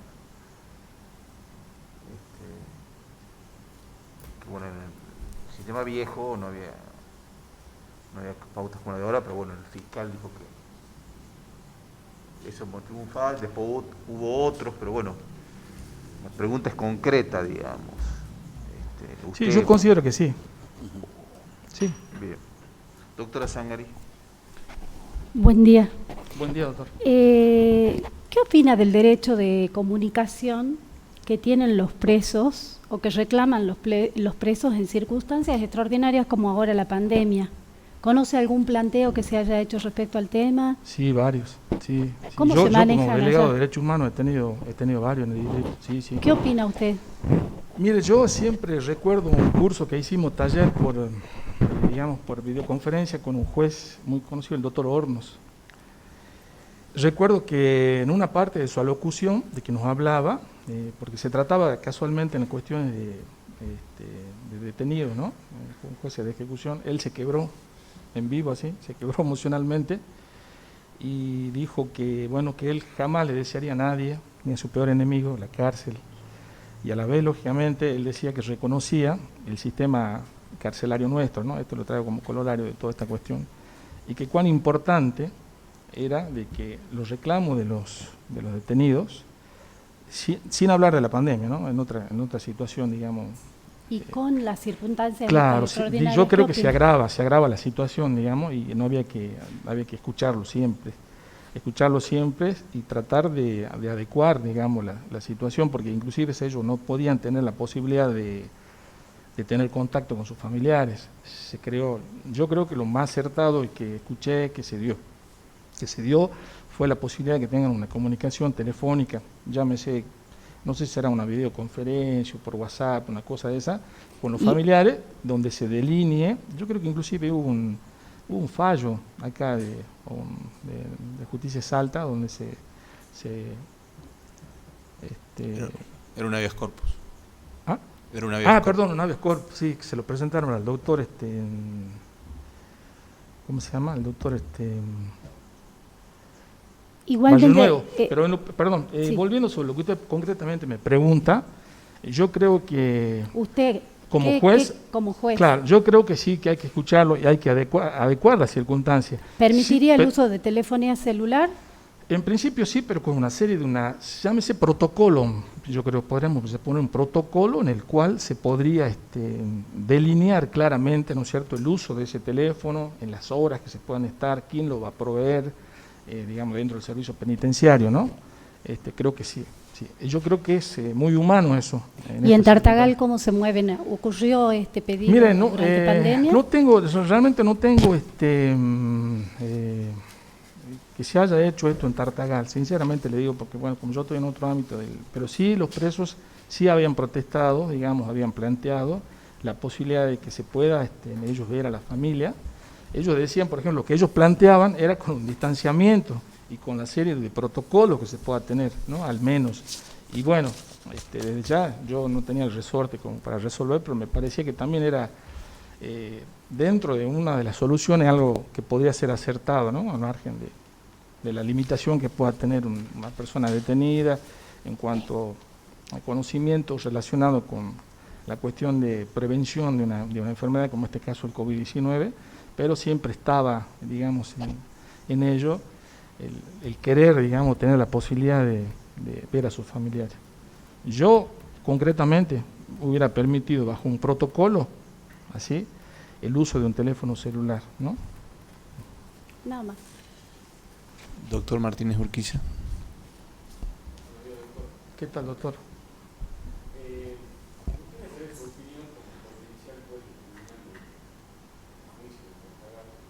Sí.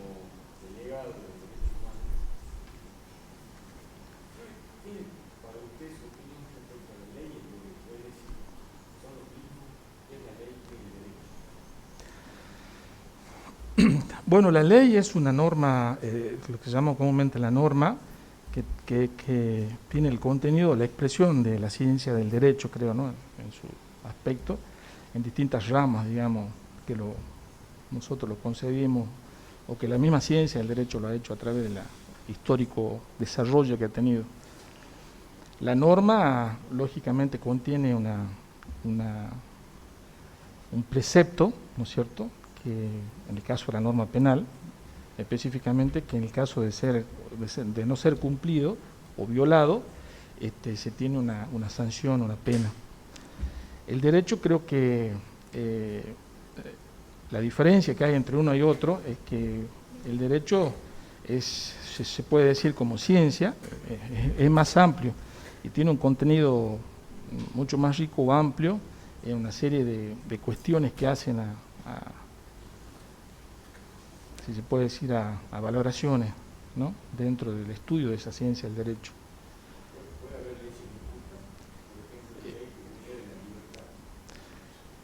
Sí, hay leyes injustas. Inclusive, mire, yo recuerdo, y si traigo colación, si usted me permite, un fallo de la Corte de acá de Salta en relación a un pedido de un defensor respecto al goce de la libertad condicional que tenía una persona.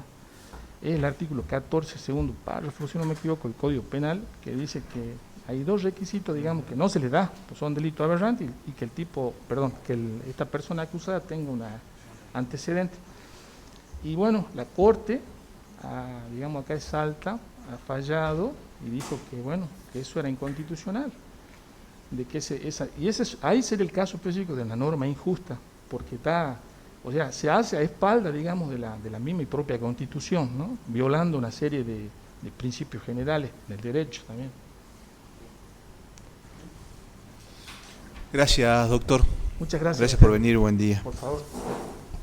Puedo tomar agua, ¿no? Perdón. Sí. Podría haberlo hecho antes también, no llegar a ese estado de inanición final. Muchas gracias a todos. Muy amable. Gracias. Vuelva con cuidado.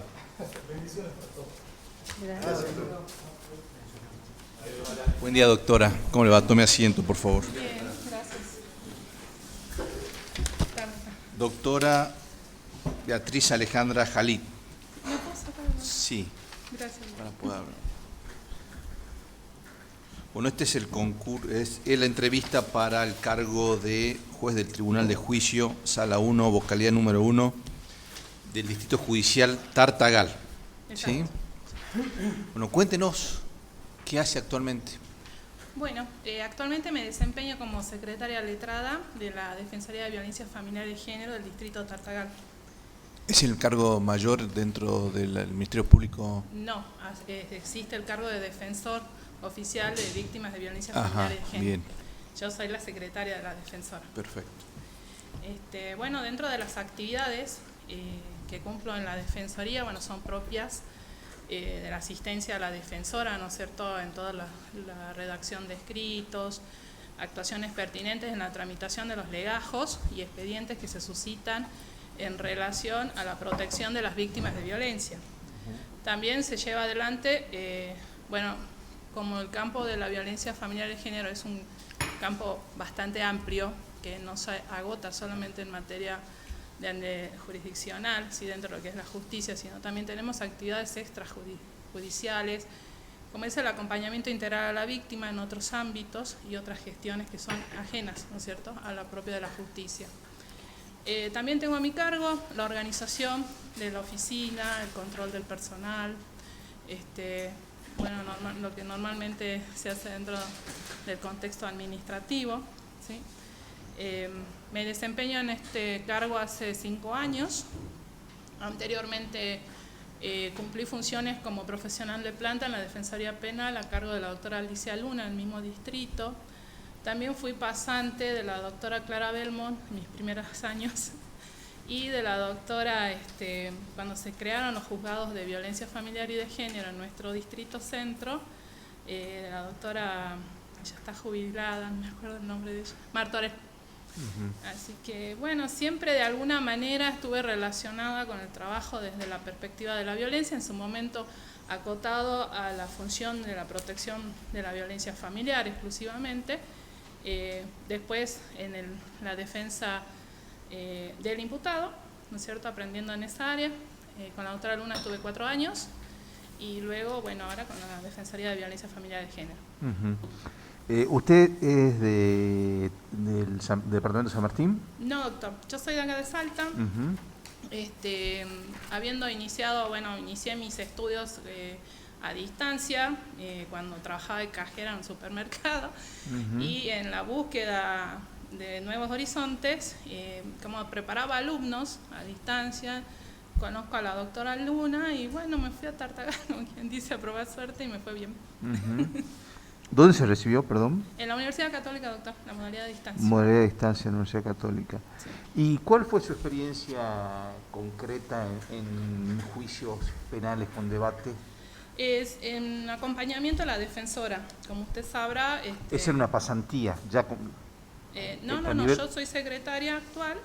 Cuando se me permite ingresar a la sala de debate, obviamente en la tramitación del proceso, lo que es la presentación de escritos, todo lo que vamos haciendo para el diligenciamiento propio, ¿no? Y luego, algunos jueces, y cuando las partes no se oponen, he podido presenciar, ¿no es cierto?, la realización de alguna audiencia de debate en determinados delitos, siempre más relacionados con los que se tramitan en la defensoría, obviamente, porque los otros dependen siempre de la voluntad del fiscal o del defensor. ¿Por qué? Siendo los juicios... Las audiencias son públicas, sí, se presume, pero usted sabe también que todo este tiempo nos vimos acotados por el tema del COVID. Las limitaciones por la pandemia. Exactamente, o sea, de no invadir los espacios. ¿Y usted como juez del Tribunal de Juicio podría impedir que sea pública o en qué supuestos? Bueno, nosotros sabemos que uno de los principios rectores de la audiencia de debate es la publicidad de las audiencias, pero esto tiene restricciones que están perfectamente identificadas en el código. Cuando estuviera en riesgo el orden, por ejemplo, de la audiencia, se trataran de datos sensibles, los que se están analizando o traídos a análisis en el debate. En este caso, por ejemplo, el tema de la salud, ¿no es cierto?, como se dio con el COVID, para que no se, no se altere fundamentalmente el orden del desarrollo del debate. Creo yo que sería una de las más importantes, y hoy por hoy mantener las distancias depende también de la capacidad del lugar y todo demás con respecto al COVID. ¿Los menores? ¿Presencia de menores? La presencia de los menores, sabemos que 14 años no ingresan, y los menores de 18 años van a ser juzgados en sala cerrada, o sea, es una restricción. Es una restricción. Sí. Se olvidó de... Sí. Bien. Y si usted fuera presidente del tribunal y tendría que resolver un pedido de un medio de prensa de filmar el debate con sus propias cámaras, sin ningún tipo de participación del Poder Judicial, es un caso que interesa a la sociedad y a un medio de prensa tartagalense, aquí pusimos el Videotar como ejemplo, sí, que le interese la resolución, el trámite. No, filmar todo el debate, filmar los testigos que dicen, transmitirlo en vivo. ¿Qué decisión tomaría usted como...? La prensa es considerada público, en principio, en general, ¿sí? Que tiene una función determinada, especial, y que en algunos casos, si no hubiera un resguardo de cierta información, podría ser condicionante o alterar el orden social. Desde mi punto de vista, si la consecuencia de lo que se está debatiendo fuera una alteración del orden social o del propio debate, no permitiría el ingreso, restringiría en razón de eso. Si no se hubiera afectado en nada de estas cuestiones, sí lo permitiría que se filmara, obviamente con las debidas previsiones, ¿no es cierto?, de mantener el orden y la seguridad dentro de la sala. ¿Y qué medidas adoptaría en relación a evitar la revictimización? ¿Qué es revictimizar primero, no? Porque nosotros debemos entender el concepto en toda la dimensión. Revictimizar es traer análisis o juzgar a la víctima cuando el objeto de juzgamiento no es la víctima, sino el hecho que se está debatiendo o las pruebas que legalmente se introducen en un debate. Entonces, cuando yo estoy revictimizando, estoy dando incumplimiento a las normas básicas que debo garantizar por los tratados internacionales. Básicamente, la CEDAW y la Convención de Belém do Pará. La CEDAW ha establecido claramente que se debe evitar toda discriminación contra la mujer. Cuando yo hablo de la discriminación, hablo de cualquier trato desigual, y lo hablo para cualquier persona, ¿no? Cualquier persona que esté protegida por nosotros, por los derechos humanos, ¿no? Esta discriminación tiene que ver con el manejo descontextualizado, ¿sí?, o que surge a veces de estereotipos o pensamientos que tiene la persona en razón de la raza, el género, la situación socioeconómica, ¿sí?, que se agrava más en el contexto de la mujer. Yo cuando hablo de víctima no hablo solamente de mujer, debo hablar de la víctima acá en el fuero penal, ¿no es cierto?, entendida en toda la dimensión, que es la persona que está siendo víctima de la comisión de un hecho delictivo, ¿sí? Así como se garantiza la aplicación de todas las normas y derechos constitucionales para el imputado, también deben ser garantizados para la víctima dentro del proceso. Bueno, hoy por hoy sabemos que hay una reforma importante en materia procesal. Se han introducido en el artículo 1, inciso E, una ampliación de criterios porque permite que las reglas de interpretación que deban analizarse dentro del proceso penal sean, así como es lo más favorable al imputado, también lo sea lo más favorable a la víctima. Yo disiento que se deba hablar separando derechos o garantías. Yo entiendo que las partes del proceso son todas, en la función que les toque ocupar, y que las garantías del debido proceso es para todas las partes por igual. Así que evitar la revictimización es justamente evitar que no se dé cumplimiento a estas pautas constitucionales, que es garantizar una vida libre de violencia, que el objeto de análisis sea otros aspectos que sean ajenos al hecho del debate, ¿sí?, y que se impriman actitudes discriminatorias contra esta persona. Bien. juzgar con perspectiva de género. Bueno, tiene que ver... ¿Qué significa para usted? Tiene que ver más o menos con lo mismo que estoy diciendo, porque la perspectiva de género se introduce específicamente porque por la necesidad de dar cumplimiento a estos compromisos internacionales que ha asumido nuestro Estado y que obviamente hoy están más que especificados en el 75, inciso 22, con la jerarquía constitucional que tienen los tratados.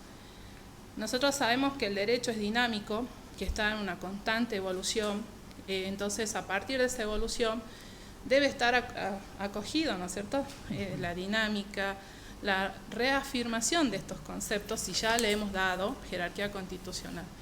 Hablamos de que se debe hacer un verdadero control de convencionalidad y de constitucionalidad en estos casos, ¿sí? Entonces, si yo realmente introduzco la perspectiva de género en mis sentencias, aparte de que estoy cumpliendo con todos los objetivos del debido proceso, de ser un juez imparcial, desprovisto de cualquier influencia subjetiva, ¿sí? La perspectiva de género determina que yo esté desprovista de estereotipos, ¿sí? De prejuzgamiento. Es decir, a ver, bueno, la abusaron porque llevaba la minifalda, por ejemplo. ¿Por qué andaba a esas horas de las noches? Se los buscó solita, ¿sí?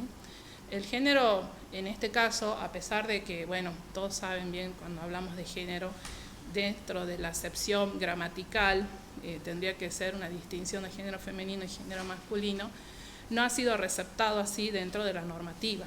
Cuando nosotros hablamos de género, hablamos exclusivamente de la mujer, ¿sí? O de la persona que se percibe mujer, desde la ley de identidad de género, ¿bien? Entonces, para mí, nada más ni nada menos que llevar a la práctica y aplicar lo que las convenciones internacionales mandan en eso. Yo le voy a dar un ejemplo hipotético para ver cómo aplicaría usted el derecho y cuáles serían los lineamientos de un fallo, no necesariamente con detalles, pero me interesa saber cómo lo aplicaría. En el departamento San Martín, una mujer de una etnia, un pueblo originario, con una vida en su comunidad donde sufrió violencia, padre alcohólico, abuso sexual, falta de educación, sin ningún tipo de situación de vida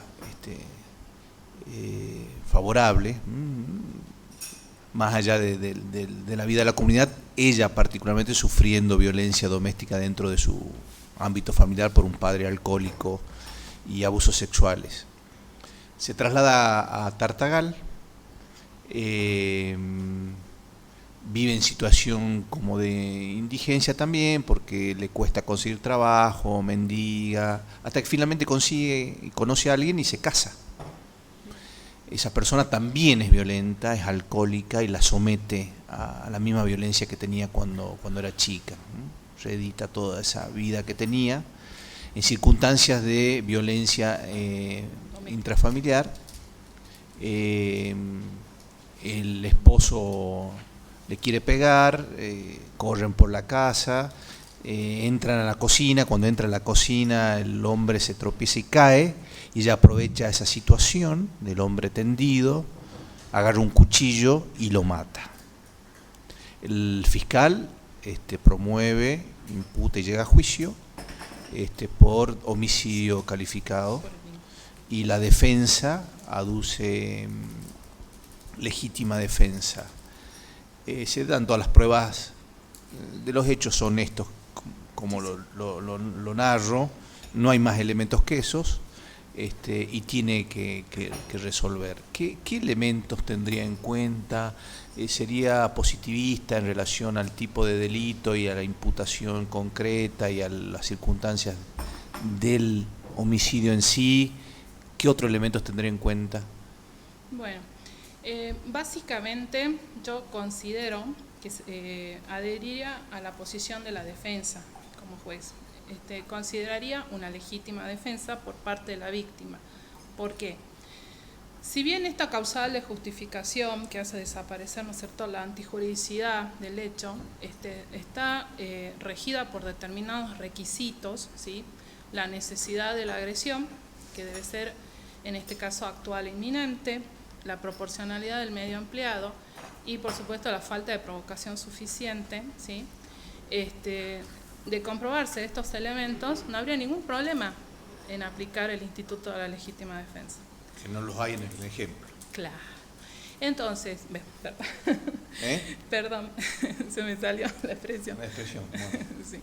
Entonces, yo considero que una persona que viene siendo víctima reiterada en el tiempo de violencia, porque ¿qué demanda a un juez dictar una sentencia con perspectiva de género? Más allá de que, como hablábamos recién, se debe evitar la revictimización, no se puede desconocer los antecedentes o el contexto en que se despliega ese acto lesivo o esa violencia. Si yo tengo antecedentes fácilmente es comprobable, como lo que usted cita, doctor, toda la vida de esta mujer, donde ya ha sido en un estado permanente de sumisión, desde el aspecto paterno, ¿no es cierto?, familiar, con imposibilidades de educación, ¿sí?, o de poder empoderarse, como quien dice el término, y dar un destino diferente a su vida, y llegada a casarse, repite estos hechos de violencia, porque evidentemente está inmersa nuevamente en situaciones de violencia, no cabe duda que no cuenta con los mecanismos defensivos para salir de esa situación de violencia. Como juez, considero que es pertinente analizarlo, ¿sí?, y aplicaría, sí, el Instituto de la Legítima Defensa. ¿Por qué? Porque la persona está en presencia de ¿qué? De una agresión, primero, que es ilegítima, ¿sí? No, está en riesgo su vida. Puede decirse, ¿hay falta de provocación? Absolutamente, de la víctima, ¿sí? O sea, yo estoy analizando de acuerdo a lo que usted citó. Porque no hay una relación asimétrica, hay una desproporcionalidad en el uso de fuerza. Cuando nosotros hablábamos de la CEDAW y de evitar el trato discriminatorio, hablamos de evitar esos tratos desiguales. Cuando hablamos de la igualdad, que está receptada en nuestra Constitución, somos iguales en iguales oportunidades o condiciones, ¿sí? Esta mujer evidentemente no tiene igualdad, ni tiene los mecanismos de defensa pertinentes frente a la superioridad o la inminencia del ataque, el nivel de la agresión, la fuerza física, si se quiere, del sujeto.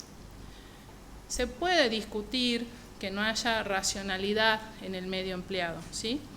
Pero cuando yo hablo de racionalidad en el medio empleado, también tengo que hacer hincapié en estas dos situaciones. La necesariedad del medio que utilizo y luego la racionalidad. ¿El medio que yo utilicé para defenderme era necesario? ¿Tenía otro menos lesivo para hacerlo? Si la respuesta es no, no habría violado para mí la necesariedad del medio empleado. Así que y en este supuesto, una persona tendida en el suelo. Sí, se podría decir que está en un estado de indefensión y que ella podría haber aprovechado. Pero o sea, esa situación en la que usted analizaba venía bien hasta que habla de eso. De la racionalidad del medio sí. empleado, claro. Yo lo justifico. Claramente es irracional el medio empleado. Claro, es desproporcionado. Ella podría haberse escapado frente al hombre tendido, o podría haber... Para mí el estado de necesidad de defensa, la legítima defensa de esta persona... ¿Por qué me habló como si hablara de la legítima defensa como el tipo, cuando habla del medio empleado? No, yo estaba haciendo un análisis de los requisitos de la legítima. Por eso no lo que yo lo que yo resolvería. ¿Sí? Yo entiendo para mí que sí hay legítima defensa, pero porque ¿en qué hay contexto? En el contexto de la violencia que viene sufriendo esta persona, y hay la agresión inminente y legítima y la falta de provocación suficiente. Cambiando de tema, el proceso de digitalización del Poder Judicial, sí. ¿Cómo lo advierte? ¿Cómo lo ve? ¿Qué expectativas tiene? ¿Le gusta? La verdad que para nosotros ha sido muy positivo, doctor, porque obviamente que todo proceso que se va implementando gradualmente es susceptible de ir adecuándose o modificándose, ¿no? pero nadie puede desconocer para mí en la presentación de escritos, en la celeridad, por ejemplo en la carga. ¿Y en las audiencias virtuales?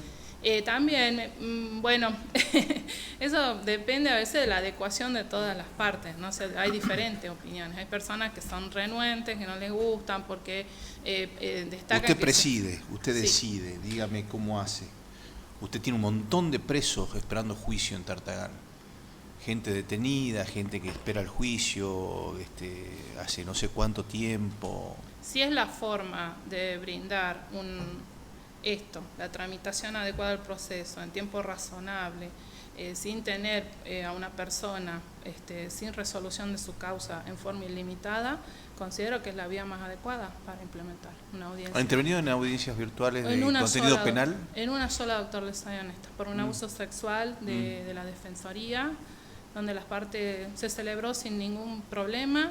Es más, fue bastante positivo porque muchos de los testigos eran del interior, que es uno de los problemas que nosotros tenemos en la zona, el difícil acceso, la posibilidad de que los testigos se acerquen.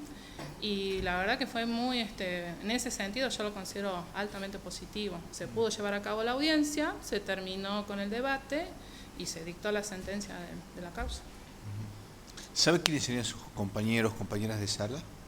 Sí, los conozco, el doctor Martoquia, la doctora Vázquez, el doctor Vázquez Gardelli, la doctora Soledad Rodríguez. Son los que están ahora. Bien. Doctor. Gracias. Buen día, doctora. Buen día, doctor. Doctora, usted recién cuando hablaba de la legítima defensa, Sí, doctor. se refería a una causa de justificación. Sí. El artículo 34 del Código Penal establece causas de justificación y causas de inculpabilidad. ¿Recuerda la diferencia entre una y otra? Sí, la causa de justificación no hace desaparecer la antijuridicidad del hecho, ¿sí?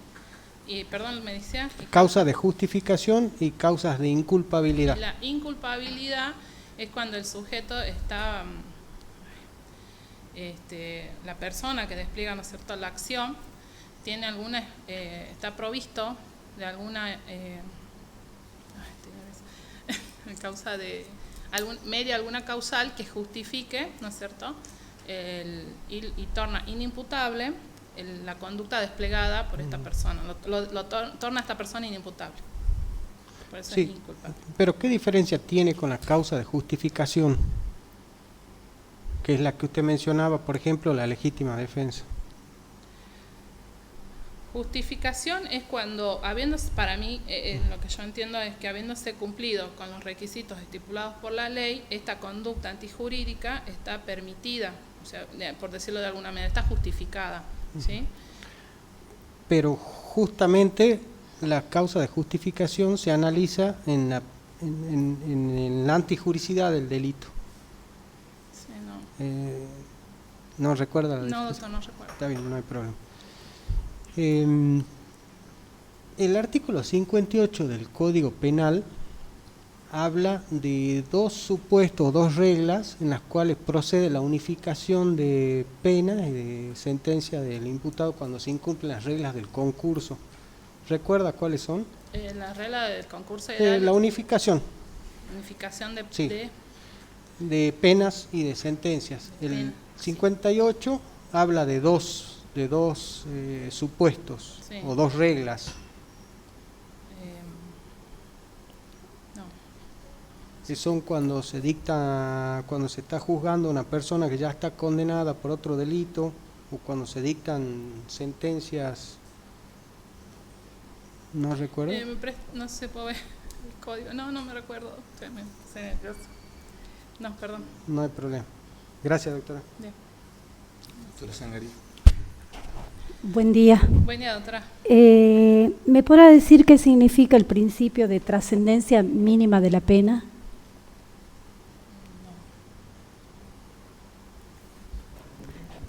¿Qué quiere decir? ¿Cómo se aplica? No, doctora. No puede acordarse. No puedo acordar. Está bien. Perdón. Doctor Godoy. Si lo piensa por ahí, lo analiza con tranquilidad, seguro se acuerda, doctora. En eso quédese tranquila. Sí, Sí, claro, perdón. porque muchas veces tiene que ver con sentido común y claramente lo tiene. Yo le hago una consulta. Primero una que tiene que ver con, ¿existe alguna norma que regule la conducta ética de los efectores, de los jueces en Salta? ¿Sobre qué base se regula la conducta ética de los jueces? La norma constitucional, o sea, cuando nosotros hablamos de nuestra constitución establece la designación, ¿no es cierto?, del juez y cómo deberá ser el cumplimiento de sus funciones. O sea, eso queda específicamente, determina específicamente cómo debe dar el cumplimiento. Después tenemos en materia penal, cuando el juez se ha incurrido en un delito de prevaricato, por ejemplo, que a mi criterio también es una norma que regula una conducta ética por parte del juez.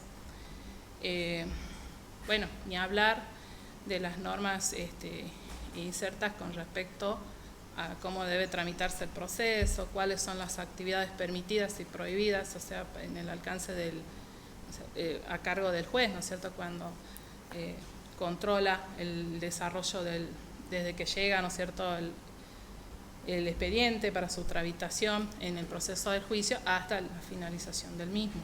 Bueno, eso es el tribunal de juicio. Obviamente está para cada juez cuáles son los alcances y cuáles son las provisiones que tiene cada uno en el cumplimiento de su función. ¿Recuerda si hay alguna acordada de la Corte que regula? No. No me recuerdo. Bueno, la otra es sobre el Código Iberoamericano, por acordar, tenemos adheridos al Código Iberoamericano de Ética Judicial, que son las pautas de conducta. De justicia. ¿Qué sucede si en el juicio la fiscalía o el querellante particular, ninguno acusa o pide pena? ¿El juez de juicio, el tribunal de juicio, puede emitir una sentencia condenatoria? No, porque nosotros sabemos que por el principio de congruencia, la acusación es la base del juicio. Y si ninguna de las partes ha formulado acusación, no se estaría efectivizando el derecho de defensa del imputado. Entonces la persona no conoce de qué tiene que defenderse, mucho menos se le podrá aplicar una sanción penal. El juez excedería ampliamente, ¿no es cierto?, en sus funciones. El juez está limitado, o sea, está acotado cuando debe dictar sentencia al contenido de la acusación. Esto no implica que deba dictar una sentencia restringida a la pena solicitada por el fiscal. ¿Sí? ¿Puede implementar una pena mayor a la solicitada? Una pena mayor no, una pena menor sí, hasta el sobreseimiento. ¿Sí? Esto es cuando ha hecho una valoración, ¿no es cierto?, de las pruebas legalmente introducidas al debate y considera que se puede obtenerse una calificación inferior. ¿En qué casos podría aplicar una pena mayor? Acabamos de decir que no podría. No puede, no, bajo ningún punto de vista. Gracias, doctora. Gracias a usted. Una pregunta del debate último. A ver. Ya que hablamos del fiscal. Usted preside el debate, que puede hacerlo inmediatamente de asumida en el cargo. Y el fiscal aumenta el requerimiento fiscal, el requerimiento del juicio, la acusación. Sí. ¿Qué debe hacer usted como presidente del tribunal en ese momento? Primero que nada, nosotros sabemos que está permitido ampliamente se puede ampliar la acusación, sí. Porque y en cuanto a qué, cuando de las pruebas que se están produciendo en el debate surgieran circunstancias que antes no se habían considerado, no se habían producido, y esto permitiera determinar que se puede ampliar la acusación. Como presidente del tribunal, lo que debo hacer es correr vista a las partes, primero que nada el imputado, poner en conocimiento de esta ampliación de acusación, justamente para lo que le decía el doctor, para que haya un ejercicio real de la defensa, ¿no es cierto? El imputado y su defensor, habiendo tomado conocimiento de esta circunstancia, podrán optar por continuar, ¿no es cierto?, en este caso con la audiencia de debate, o bien pedir la suspensión de la misma para instrumentar, o sea, llevar adelante el ofrecimiento de otras pruebas que le permitan un real ejercicio de defensa.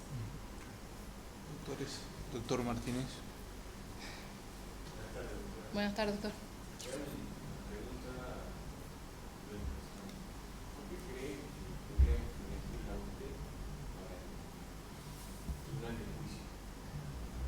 Bueno, mis aptitudes.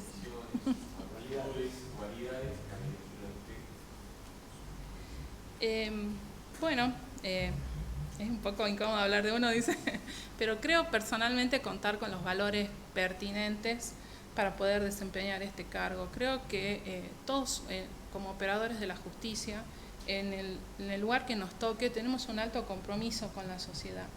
Y fundamentalmente cuando uno accede a la actividad jurisdiccional, propiamente dicho, porque somos agentes de cambio en una persona a la que se le impone una pena, a una persona que se le da una respuesta social o individual porque ha sido víctima de un delito, ¿sí?